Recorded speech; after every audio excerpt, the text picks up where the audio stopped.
لله رب العالمين الصلاة والسلام على خاتم النبيين وعلى آله وصحبه أجمعين أما بعد فأعوذ بالله من الشيطان الرجيم بسم الله الرحمن الرحيم قال الله تعالى في سورة بني إسرائيل ولا تقتلوا النفس التي حرم الله إلا بالحق ومن قتل مظلوما فقد جعلنا لوليه سلطانا فلا يسرف في القتل إنه كان منصورا۔ ترجمہ، اور جس جاندار کا مارنا خدا نے حرام کیا ہے اسے قتل نہ کرنا مگر جائز طور پر یعنی بفتوائے شریعت، اور جو شخص ظلم سے قتل کیا جائے ہم نے اس کے وارث کو اختیار دیا ہے کہ ظالم قاتل سے بدلہ لے تو اس کو چاہیے کہ قتل کے قصاص میں زیادتی نہ کرے کہ وہ منصور و فتح یاب ہے۔ صحیح حدیث میں ہے کہ کسی مسلمان کا خون حلال نہیں مگر 3 صورتوں میں: جان کے بدلے جان، یا زانی محسن، یا جو شخص دین کو چھوڑ کر جماعت سے علیحدہ ہو جائے یعنی مرتد۔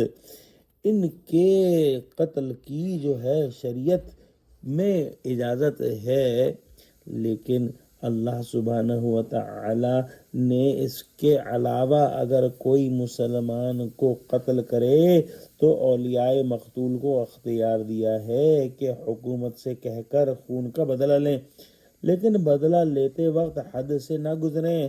مثلا قاتل کی جگہ غیر قاتل کو سزا دلوانے لگیں، یا قاتل کے ساتھ دوسرے بے گناہوں کو بھی شامل کر لیں، یا قاتل کے ناک، کان وغیرہ کو کاٹنے اور مسئلہ کرنے لگیں۔ یہ تمام چیزیں جو ہیں وہ ناجائز ہیں۔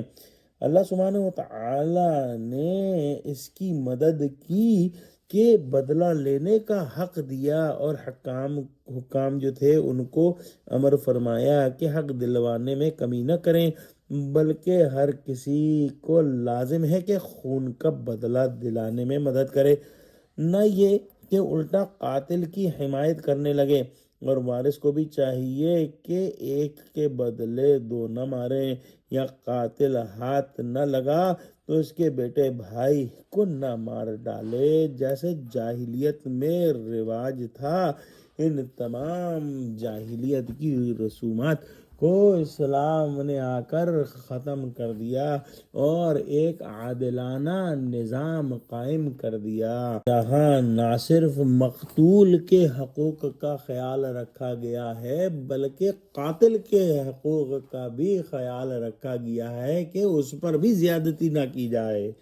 دعا کرتے ہیں کہ اللہ سبحانہ و تعالی ہم کو قرآن کا فہم عطا فرمائے، ہم کو سچوں سے جوڑے اور ہم کو صراط مستقیم پر قائم فرما دے۔ آمین۔ وآخر دعوانا ان الحمد للہ رب العالمین۔ والسلام علیکم ورحمۃ اللہ وبرکاتہ۔